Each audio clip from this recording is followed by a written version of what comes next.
వచ్చేటటువంటి పౌర్ణమి ముందు శుక్రవారం వరలక్ష్మీ వ్రతం. ఆ రోజు తిథితో సంబంధం లేదు, వారంతో సంబంధం. ఏ తిథి ఉంది, ద్వాదశి ఉందా, త్రయోదశి ఉందా, చతుర్దశి ఉందా, లేకపోతే ఏకాదశి ఉందా, పంచముందా, సప్తముందాతో సంబంధం లేదు. చివరికి వచ్చేస్తుంటుంది శుక్లపక్షం. పౌర్ణమి ముందు శుక్రవారం ఏమొస్తుందో ఆ శుక్రవారం నాడు వరలక్ష్మీ వ్రతం చేస్తారు.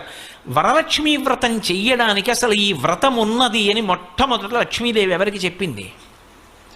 చారుమతికి చెప్పింది. తెల్లవారు లేస్తే మనం కథ చదువుతాం. చారుమతి ఆ మాటకు అర్థం ఏమిటి? నిజానికి అద్భుతమైనటువంటి పేరు, ఆడపిల్లలకి పెట్టడానికి పరమయోగ్యమైనటువంటి పేరు చారుమతి. ఎంత చక్కటి పేరు!